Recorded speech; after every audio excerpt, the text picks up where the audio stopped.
I'm the Deputy Director at Art Space in Sydney, and it's a pleasure to be here. This is my third time at the Dhaka Art Summit. We've been working in partnership with the Dhaka Art Summit and the Samdani Art Foundation for the past 6 years.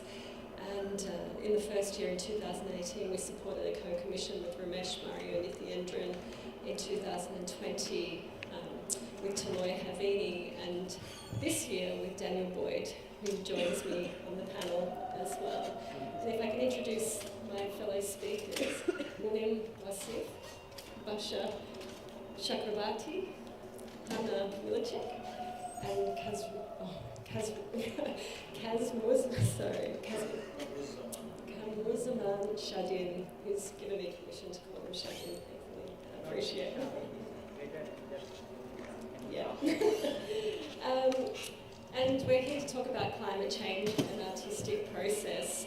And if I can just firstly acknowledge the title Hana, which I know has been spoken about in a number of public programs.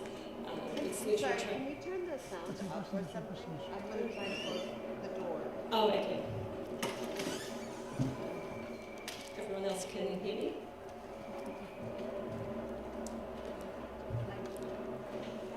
So if I can firstly acknowledge the title Hana, which I've heard Diana speak about as a literal translation into English as floods, but not necessarily connoting disaster, also being a child's name here in Bangladesh, but also she's transformed it with her colleagues into a poetic and thoughtful curated exhibition.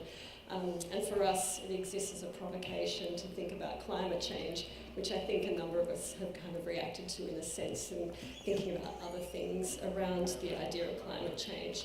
And in my preparation for this talk, I was fortunate a lot, thinking about what Diana has asked us to speak, or the Dhaka Art Summit has asked us to speak about. I was fortunate to travel last week with Taloy Havini, who represented here in 2020 to the north of Australia, to meet with a number of artists who live and work in the Torres Strait. And their climate change is a very present concern with many artists, with the experiencing sea levels rising in a very visible and measurable way and impacting their daily lives. And so for them, their artistic practice is really a way of communicating that it's really a matter of survival for them. And so using their artistic practice to create awareness through communities and through government and at the highest level with the United Nations. But also in that same travel or project, we also spoke with another artist who comes from the Pacific, and she talked about extractivist practices, and in the Pacific, deep sea mining is a really present concern.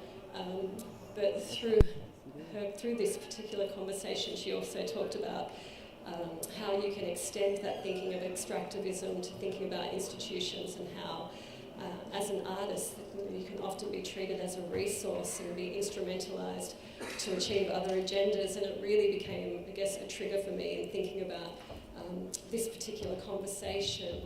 And for her, her name is Latai, she was saying, for her, she, as a form of resistance, kind of refuses to make new work and prefers in her performative practice to find ways to restage her practice and work in a very iterative way, as a way for her work to find new audiences that can then bring a sense of renewal to her practice. And I thought that was actually quite interesting in thinking about this particular panel, because for each of us, individually and collectively, we're thinking about how we can work in a more sustainable manner. And it's not necessarily how we can reduce our carbon footprint in a very direct way, but it's how can we do things, I guess, in a slower pace or a less accelerated way, but how can we actually do things sustainably and respond. And so if I can open up to you all, because coming back to the exhibition, Hana, in each of your practices, what I do see is a very subtle and layered approach to thinking, not so much about climate change, but thinking about the environment and the kind of, I guess not so much smaller but more subtle gestures you can take in thinking about whether it's a philosophical or a material or a conceptual approach to kind of addressing these questions and articulating new ideas through your practice. So Munem, if I can perhaps start with you. And the first question really, is how does climate change or the current state of the environment really influence your work and how it's produced today? Yeah, thank you, Michelle. Thanks to Dhaka Art Summit and everyone to create such a wonderful platform to speak about many things. I think climate change is something very complex for us, especially living in a place like Bangladesh, because we have grown up with this idea of bonna, flood, and cyclones, which happens again and again in different forms. And because I have worked in the in different parts of Bangladesh for quite a long time, and if you talk with the farmers, fishermen, and people who really work in the fields, this whole terminology of climate change is very foreign. And when you translate this into Bengali, which becomes Jolwayu Poriborton, it becomes such a formal Bangla that very rarely you will see that people understand what you are talking about. So I'm also interested in this rhetoric and how it is used in public domain and how it is used particularly in development framework and to raise funds, to do different projects, but not to really connect with the people who are really suffering for decades in various frameworks. And specific to my work, I was actually very concerned with this idea of land and how we define land in terms of with the idea of development and with the idea of ecology. And in a country like Bangladesh, which is rapidly growing economy, you see these massive development projects in different places. And right now there is a huge power plant is built in Sundarbans, which is one of the most largest mangrove forest. And also this Sundarbans also protect us whenever there is a huge cyclone. First actually hits the forest and then comes to the land. And because that forest exists, it automatically slows down any kind of wind that coming to this part of Bengal. But now with the construction of this power plant and the forest will be highly impacted, we don't know what will happen. So I think as much as we want to talk about the effect of climate change, we also have to talk about the kind of idea of development we have in our part of the world and how it's affecting the climate and how it's affecting the people, because it's highly related. I think this whole idea of a modern world, the whole idea of a world which is based on consumption of capital is also linked with the idea of empire, and it's also linked with how we can think about a world which is also beyond human beings. I have done a long-term projects on seeds and the survivability of the seeds. And I've collaborated with an organization called Noya Krishi and Unik, who works with farmers all over Bangladesh and working to preserve all the local variety of seeds. And while I was working there, I realized that while they farm anything, they also think about how it affects the other being and non-beings around them. So it can be a plant, it can be a insect, it can be an animal, it can be just the wind. So it's not only about us who are speaking here, it's also about things we see and don't see. I will say that I'm a bit critical and skeptic about the literal use of the word climate change. And I think we have to really listen to the world we are living in, and especially after pandemic, how you would like to respond to the world we are living in. I that's a really important point, that climate change is a global reality for us all, but it does, it has to be acknowledged that it impacts different regions and communities in different ways, and the way we respond. I'm from Sydney is very different to even the artists I was speaking about who are based in the Torres Strait or in the Pacific or in Bangladesh. And Bhasha, if I can hand to you, if you can talk about obviously how it's influenced your work that you've made, in particular the work here at the Dhaka Art Summit. Yeah, complete agreement with what Munem was saying. I think a lot of the terminology around climate change or sustainability can seem to imply that these are, or sustainable practices can imply that it's a new thing, when in fact what we've done to the climate is a new thing. The way that humans have lived for a long time has been in harmony with the environment, and that changed with colonialism and then capitalism. And so it's interesting to think that why is it that we think that now we need to add sustainability into our systems when the systems themselves are kind of newer than the way that humans have maybe existed. And I think that climate crisis can only really be addressed when the entrenched dominant narrative that we have about the history of our relationship to each other and to the land is interrupted by what is erased by that history, right? Like what the history kind of implies that this is how it's always done, this is the only option. And I'm particularly looking in my work at values of the domestic and private realm, and the kind of focusing on the divide between public and private. And I'm trying to bring out values of domesticity and intimacy by focusing on mending, for example, which occurs usually in domestic spaces and often done by women, and centers cloth but is extended into relationships. And in my practice, the relationships I'm often thinking about is the kind of hyper-separation between humans and nature that's happened, but also one human group to another, because as you were saying, I think climate crisis is really entangled with differential human suffering, and so the idea that everyone has a separate concern now. And so, yeah, in terms of the work here particularly, I think a lot about material in the work, not just as something to make something out of, but what does the stories that the materials themselves hold. So I did an extended project on indigo, thinking about the histories that the material of indigo itself holds, and the connection between indigo plantations in the American South and indigo plantations in colonial Bengal, and how the desire to control and cultivate nature, in that case the indigo plant, is really tied up with human oppression, systems of slavery and plantation labor, and how there is a big connection there, which very few people kind of think about American South and Bengal.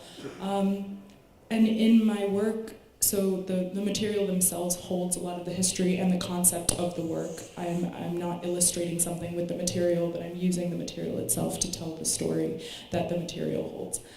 So in the work downstairs, I'm really thinking about jute and the way in which jute is used to wrap constructions all across South Asia in a really functional way to kind of help in the curing of concrete.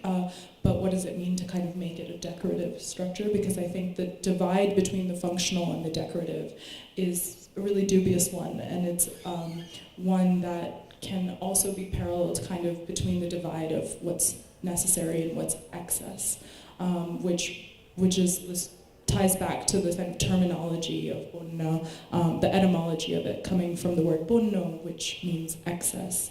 And is often, it means excess, it means wild, it means untamable, which are also words that are tied to women and their sexuality. So what are the ways in which, we're deciding what is enough and what's too much? And I think South Asian aesthetics has always considered the decorative and the functional to be kind of a moving space, a softer space, maybe than what that hall of columns that I was given to show in.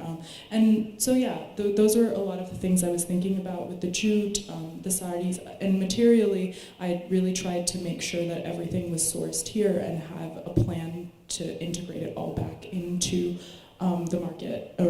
the specific sources that it came from. So everything is kind of being returned. Nothing was shipped for the installation, and everything is kind of going to go back to where it came from, I hope. So does that mean if you were to remake the work, it would be site-specific, in the next sort of destination? Yeah, I think this is not a work to be remade, not this particular one. It's very much about this place and this space and what I found here and the story of that particular area. Yeah. And Hana, similarly, you're working with textiles with these notions of care and repair. And do you want to expand on your process and methodology as well, and how that's something that you think about in terms of that broader question around kind of working sustainably, with like ethics and care in mind? So what I do, or like how my practice works, let's say, is like I'm very much interested in transformations and repairs in public space to try to understand how cities change and transform and what it means for the communities in these cities.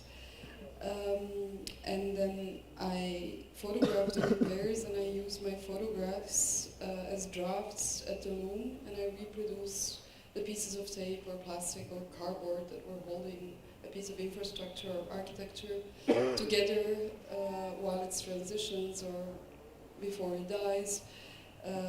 I translate that into textiles by weaving these materials. Actually, we decided to include in the slideshow the reference images while the textile works themselves you can see in the exhibition.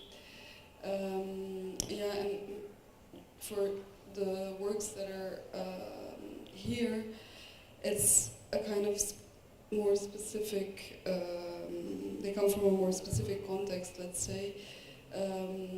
They're photographs that I made after the flood in Rijeka, which is a town in the north coast of Croatia, where I'm from.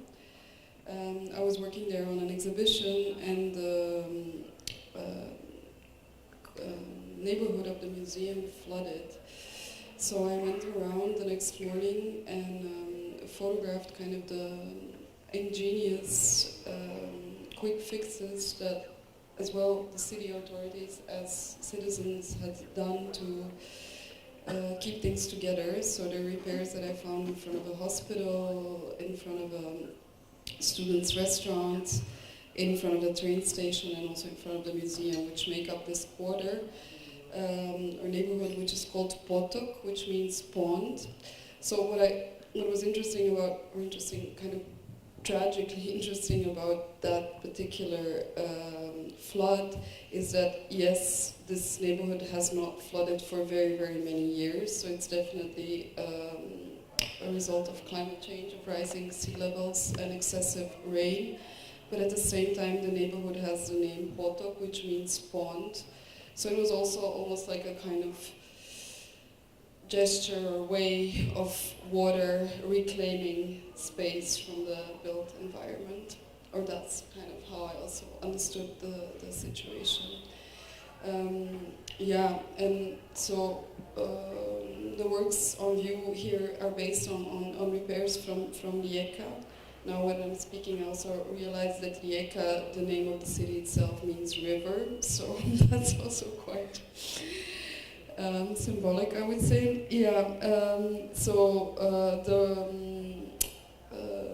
The series is called Materials. It's an ongoing series of works that I started in 2015, and it refers to the materials used for the repairs and the transformations which I'm trying to reproduce or remake.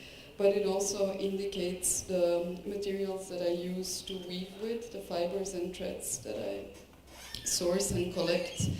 And there I try and I attempt to work in as fair and non-harmful ways as I can, but that's a process that also keeps failing, and it's troubled, but it's also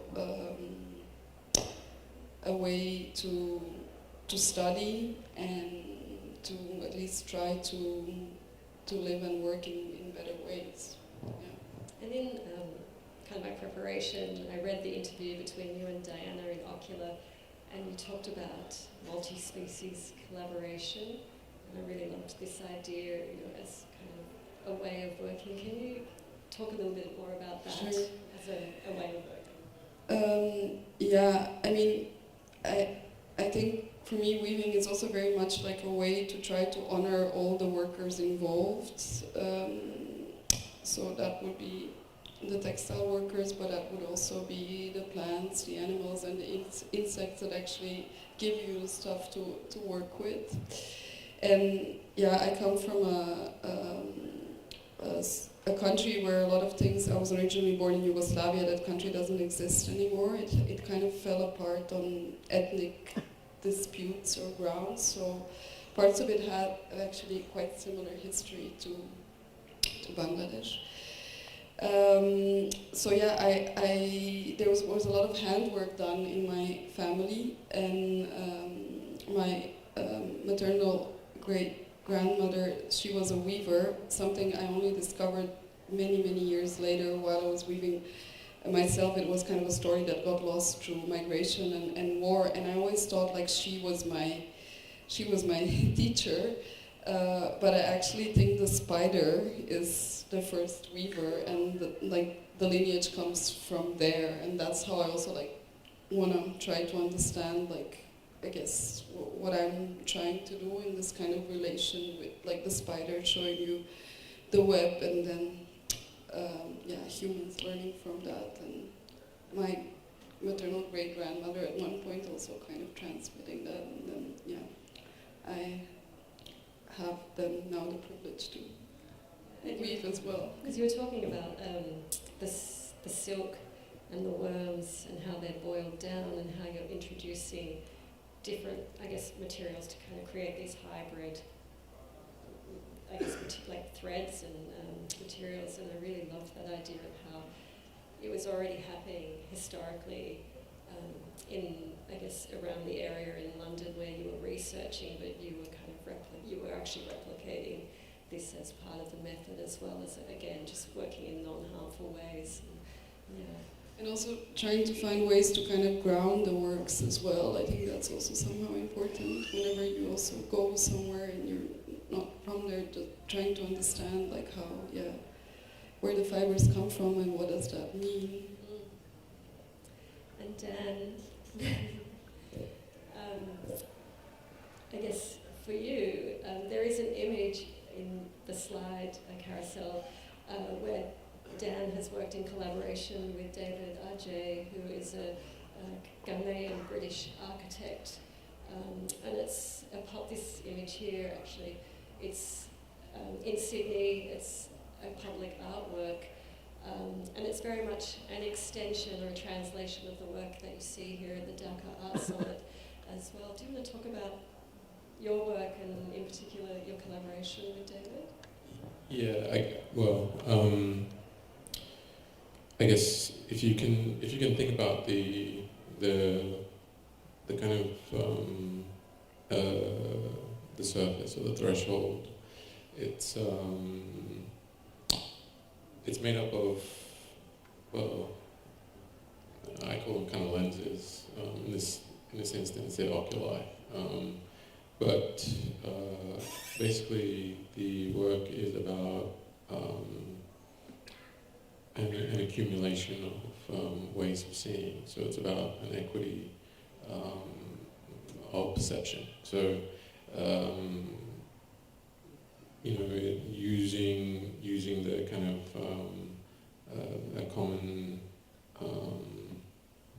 a commonality, using the sun or light. It kind of connects the work to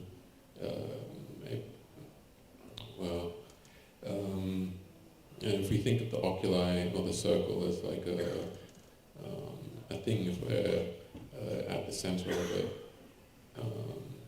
it's like particles or atoms. They have an equal distance from the center. and this kind of like language is trying to challenge this kind of apex or top-down thing, because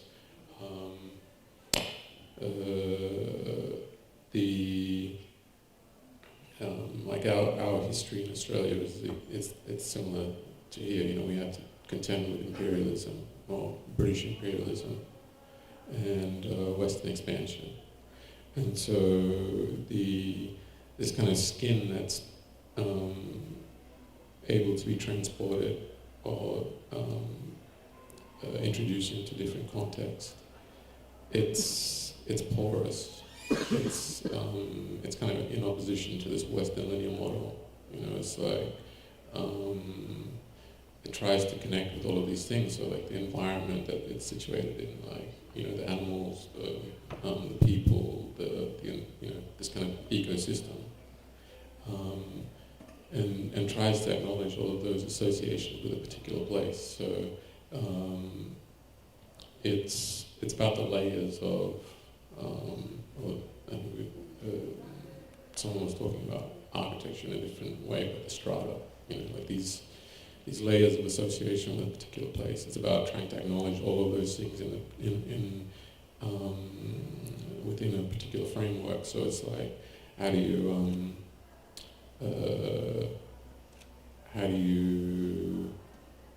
yeah, so the parameter of, or the skin, it has opportunity to breathe, and that's the kind of well, in particular, David's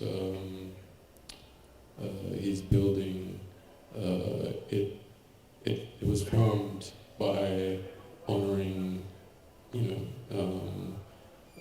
the different ways of placemaking. So it takes different vernacular that have existed in that place. And what we're trying to do is think about how we expand on that. You know,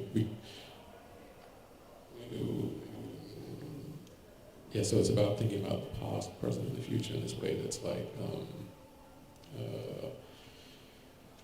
non-linear. So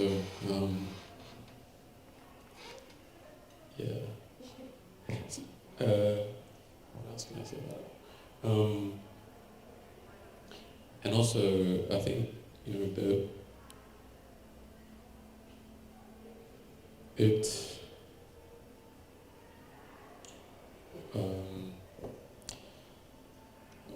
there's lots of things that I can kind of connect to each story here.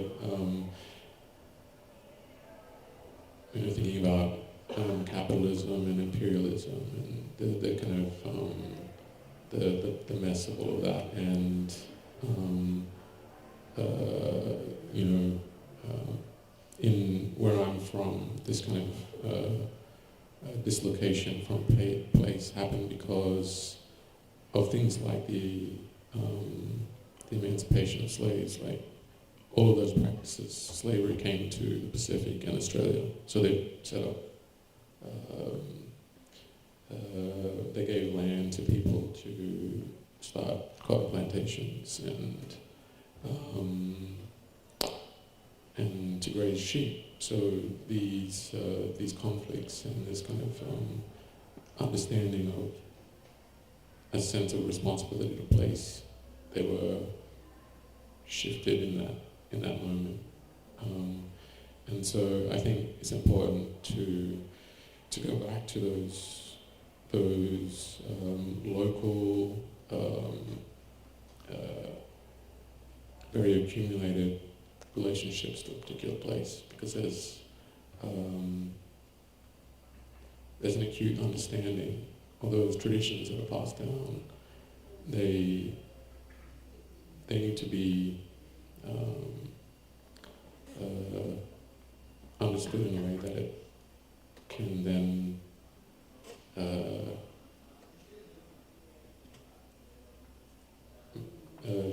shift those ideas of you know, trying to impose will on a particular place. You know, it's how do we bring equity to that? We have to think about everything that's there. Yeah. And I definitely think there's crossovers. And you mentioned skin, and Bhasha, you talk about the cloth as a form of skin, and Hana too, you speak about the loss of ancestral knowledge, and I think too, even like it's the silkworms as a form of slave labour, or like kind of the way that they were perpetually in a cycle of the kind of the production of silk as well. So I think there's definitely crossovers, and again, when you spoke about just then, I guess the kind of the pushing out of cattle and sheep in Australia and changing the landscape for forms of agriculture, I think too, like there is this history in Bangladesh around kind of cash crops and the British coming in and changing and altering the landscape to kind of create their own industries for export. And maybe that's a good time for you, Shadhin, to speak, because I think it's a good segue in thinking about your history here in Bangladesh and how you speak about your individual practice, but also in parallel you work with Gidri Bali as well, in kind of speaking about many of these issues and in a collective way as well. So do you want to talk about your work and how the environment really influences what you do, both as an artist and collectively in Gidri Bali? Thank you, Michelle. It's really that when you asked me that I have to say about the climate change, I thought, okay, I didn't do anything in my life about climate change because I don't know the climate change term, what it is. In fact, when you work, we have lots of kids, we work together in northern part of the Bangladesh, it's called Thakurgaon. One of the kids, when I say him that this is the climate change, like in northern part of the Thakurgaon, it will be desert, going to be desert after 50 years, because it's about the climate change. Then she said, how we didn't do anything? Why our space will be desert? That's the thing that is the term what you use is not for us, but we have to deal with this thing in our whole life. That's the issue maybe, and we're doing lots of other things because I am practicing before in Dhaka. I live here, I studied here. Then I decide that it's not my place. It's okay, but it's not my place. But I belongs where I born. And these people connect me, these lands all the time connect me. Like what I did, you can see the downstairs, the what my project was. It's all about my childhood memory. Like when I was kid, all the time I saw I can go far, I can cross the field because the field belongs to one creatures who may be good or bad, or I can go to the big pond, something is there. It's like everything, every trees, every lands have one who protect them. Like all the different lives are living, who we are seeing or not seeing. That's the beliefs. It belongs. But you can find this what you say that during the colonial time, we just cut everything, what we believe, what we practice. It came new era, like industrial things. And we have to minimize our that we can't produce what we produced before, rice or something. We have to produce jute. We have to produce what they want. And they just make a one big rail line towards to Kolkata to Assam. They call it a revolution. They gave us the big things, the railway. Okay, it's good. But what they do, they don't know about the geographical character in our country, in our land. because you find that the southern part of the Bangladesh is a lowland, and northern part of the Bangladesh is high and also plain. Is that the water came, we call it sudden flood. That because the Himalaya is just not too far from our places. When the rain came from that part, is suddenly from within 3 hours, the water will came the whole areas, and it after 2 or 3 years it going back anywhere. You can't find water. But when they built the rail line, they made for one good dam on both sides, like a higher one. What's happened next, that when the flush water came, they can't go anywhere. And also they bring seal, what you call seal, and it grows like 200 years, goes like a maybe 2 feet, 20 feet or 30 feet or 10 feet, whatever. But the land, the character of the land, the whole area is changed. We found more than thousands of people died during the 43 or 46, and it's happened several times. We called it Durvikho, what we called famine. But it's man-made. It's man-made by us. Even still now we are thinking that it's not it's happened by the God, not us. But it's happening. That's all the time it's triggered me, and when I'm working with the community, with the field, and that's triggered me that, like we have before the 6 seasons, we call 6 seasons we have. Now we hardly found 3 seasons in our whole country. I don't know about the India, maybe same. Like winter and what you call it, rainy season and summer. That's the thing. And we have different kind of crops in our area. It needs the water at the right time, but it changes. Like when we want water, there is no water. When we want like winter time, we want this what you call fog or something. It's never happened there. It's changed everything. That's the really disaster what happened in our northern part. But we can't recognize it. Why? And every time you find that the water level is decreasing. Before, like you may take one tube well, it's maybe 14 feet is better. Now we need 100, 150 feet down, and you can't find the water. And also the development things is good, because they introduced, we called it Borendro. This came from like you have to collect the whole water in the deep water.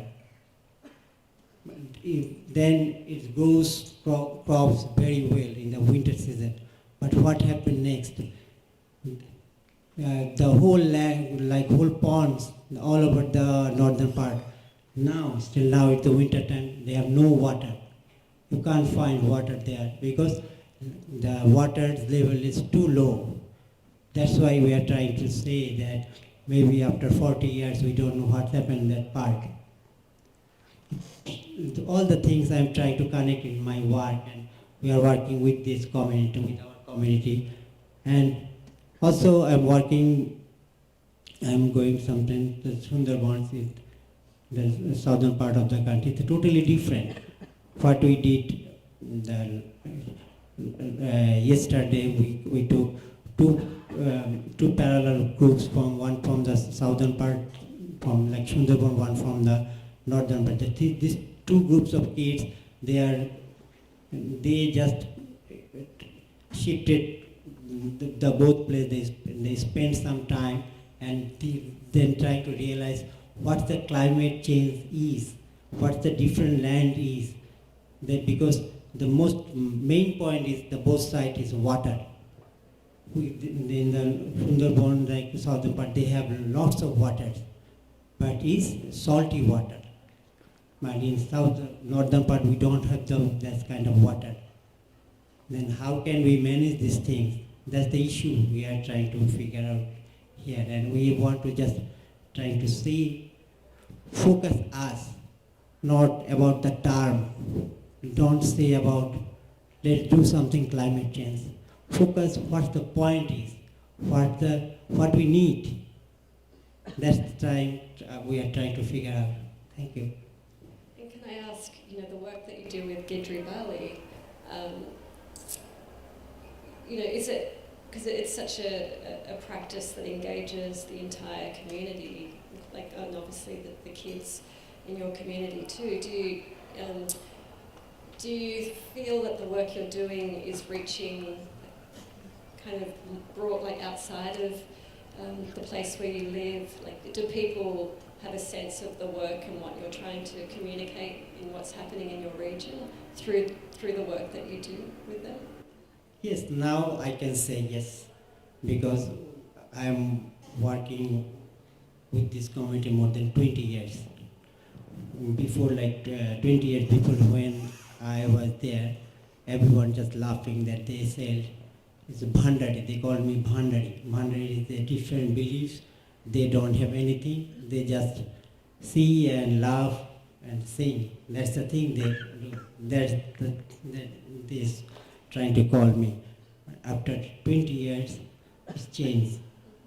It's changed that we are working together. Sometimes we travel together, and art is really good thing than they believe also.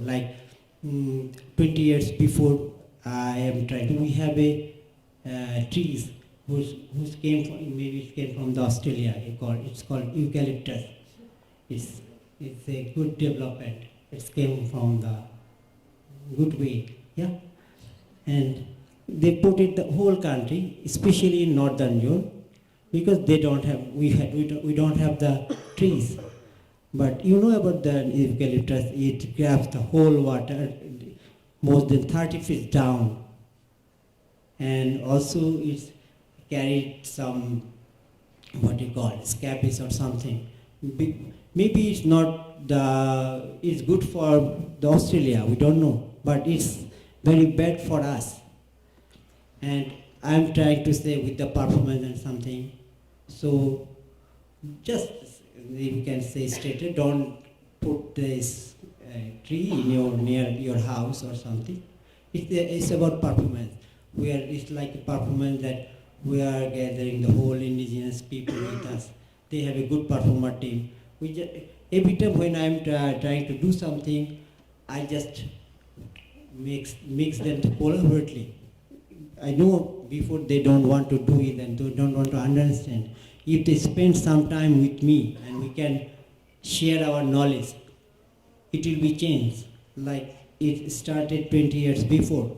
We are trying to say, don't put the eucalyptus near your house. Now it's worse. You hardly find eucalyptus in northern zone, especially in our spaces. You didn't find. It's worse. This is happened because art have some power. Also, some things that there is a place called Patakela. It's a playing that both someone put poison in their hand, and lots of different powerful men from Muslim, Hindus, and other reasons who are what you call Ojha. The ritually powerful men, they are together, they just trying to power their and bring the man in their court. And that's the thing that is really good for me to understand that still they believe something. At least we need to believe something that help us, because with the industrial things, with the capital era, the only one thing we don't have, that the belief. That's why we just disconnect the whole things what it came like 1,000 years. Yeah. Thank you. split my questions in a little bit. And I think, I guess I work in an institution and we're not exempt from thinking about different kind of practices or methods that also, can contribute in a positive way. And just this week I was reading an article in the New York Times talking about the kind of soaring energy prices in Europe, and how this was impacting museums, particularly with significant collections, and museums were being forced, because of not so much climatic reasons but budgetary reasons, to think about their air conditioning and their climate controlled, and having to kind of turn it down to meet, I guess, the breach or the cost of all of these things to maintain the museum. And I thought it was interesting that this has been triggered by a war in the Ukraine, but actually it's forcing institutions to make adjustments that hopefully will have long-lasting impact. And so my question initially was to you all, because I think it's important for institutions and the people who work inside them to also be accountable and think about working sustainably. And I just wanted to ask you, each of you, if you have examples where you've worked with different institutions, whether it be a gallery or a museum, an art fair, a biennale, a summit, where there's good examples of what institutions are doing to also to kind of contribute to this question in a positive way. Open to anybody. Your hand to Hana. I just thought of one recent example involving an art fair presentation in New York with my gallery from London, where we did a massive amount of work, all of us involved, to get the works ready in time for a sea shipment, which then fell through, and it was kind of a failed attempt. But I think we learned, and in the end we had to send the works by plane. But I think we learned a lot from that experience of counting also time into a certain trajectory that needs to be made, and that's maybe not the fast-paced time of quick responding and the quick movement of capital that is associated to an art fair. Again, unfortunately it failed, but hopefully our next attempt will be more successful.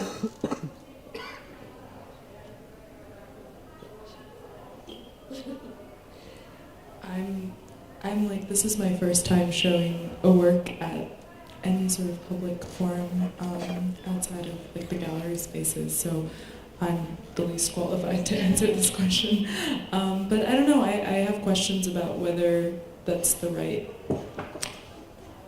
laying sustainable practices onto an inherently unsustainable system is sort of a losing battle. I'm not sure if art institutions are the spaces that can ever, especially the way they're conceived of right now, can ever be people that are leading the efforts in climate change or sustainability. I think that's a fair point. We're often at the forefront of ideas, but really slow to adapt and work with solutions. And for many reasons, where I work, it's a contemporary art space. All our resourcing goes into programming and rent and other kind of dry administrative things. So for us, it's very small adaptations. And I once interviewed our production manager, and we asked this question as part of thinking about broader operational and production questions. And in his interview, his proposed solution was to give us a really crappy old printer to stop us printing, because in our team we print everything in colour to kind of map out exhibitions and planning. And I thought, wow, that's a really kind of great passive-aggressive kind of strategy to kind of keep us from overprinting. But Munem, what about you? You've worked with a range of organisations. I mean, I will rephrase my answer in a different way. I think, at least in my life, I think I have spent more time with the people I have worked with and the production and the process of the work rather than working with art institutions. I think art institutions comes at the very end, and when you live in a country like Bangladesh, it's a very difficult and absurd question because most of the thing works here mostly by artist-run spaces, and of course you have summit or other big events, but it happens only 2 years. But the sustainability and the ecology of the art infrastructure is also very fragile in a not a bad way. I think we also living in a place like Bengal, which is very climate-prone area, the idea of temporality is also very strong there. And I think as a human being, who have gone through a pandemic, especially anyone who lives in India, Bangladesh, or in different places where people really suffered, you also realize that sometimes things that you don't see can be more powerful. Even it can be a minute bacteria. And this whole idea of, especially in biennales, to have these monumental structures and shipments and flights and crates, it's sometimes it can also feel absurd. And especially when you want to ship work for Bangladesh, people ask you really difficult questions. I mean, what do you mean artworks need to be shipped? How do you define art? Is it a painting? But I mean, where I want to go, I have two significant experiences in my life regarding working with people and specifically in climate-prone zones. One, I have worked in the Sundarban area, working with the idea of how salinity was rising, not because of climate change, of course a little bit with climate change, but mostly with very aggressive industrial shrimp farming that we all love to eat. And that destroyed the whole ecology of the land because there is no source of water people can drink because everything you have like salt water.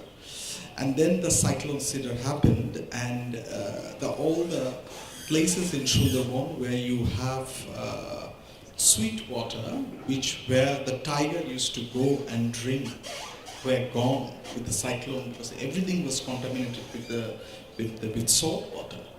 And the people who used to walk in that area, a lot of people were attacked by the tiger. And I went to see one person who was attacked by the tiger, and I went there in a time when there was a full moon. And I learned that the whole pain in the body, especially when you are attacked by the tiger, rises with the moon and goes down with the moon. And I thought, that is something so powerful that we don't really breathe and look where we live. It's all connected, visibly or invisibly. And second, I have worked with this organization called Ubinik, and they have worked with the farmers all over the country to protect the local variety of rice seeds. And when I went there to work, exactly like you and you, I have this whole list of questions I have researched, and I wanted to know, this format of understanding knowledge in a particular modernist tradition. And I have these questions for the farmers, and they looked at me and they said, why you are asking so difficult questions in their own way? And I was embarrassed. And then they said, why don't you open your shoe, put your feet on the ground, be a little dirty, and spend some time with us? And I think that was the most harshest and philosophical critique I have ever received for my work, where someone has completely shifted the terrain, that how we understand the world we live in from them is through experience. And I think my life and my work is shaped by this experience rather than working with institutions who deals with contemporary art or modernist art or ancient art. Yeah.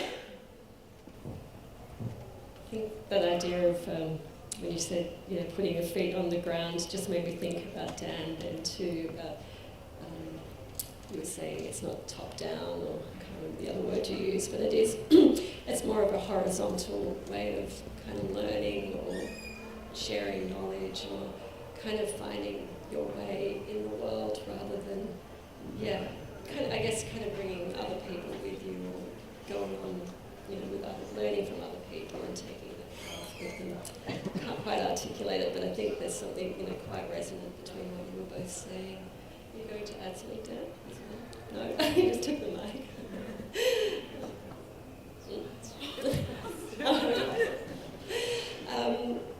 I guess, are there any questions from the audience, perhaps?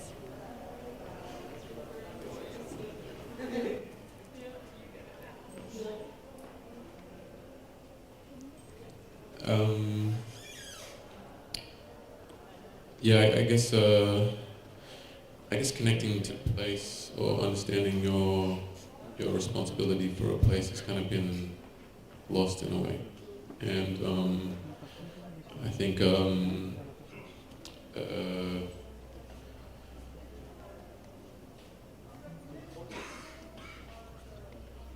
the kind of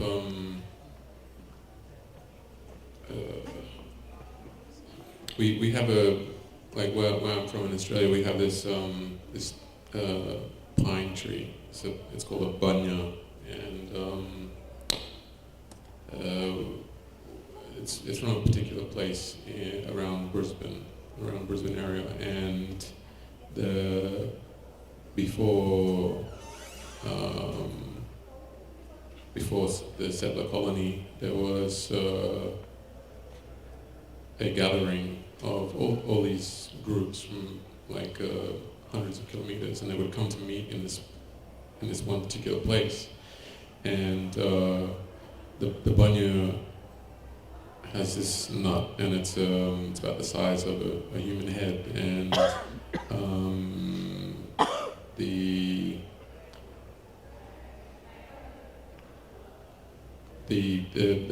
nut has kind of like a chestnut, it's kind of broken up into the starchy, it's like segments, and you would have to care for that tree. It would be your responsibility to care for a particular tree, so that tree would be passed down through the generations. And when they started to kind of open up the land for grazing or plantations, they had to delineate this landscape, and the movement, or the free movement of my people was seen as a problem. And to control that, they cut these trees down. And so this sense of community or gathering and responsibility, it was, they tried to control that. And so I think we're at a point where we have a renewed sense of responsibility for that again. I mean, it was always there, but the dismantling of the, separating and dislocating people from place is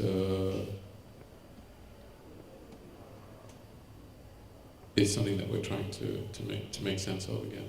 And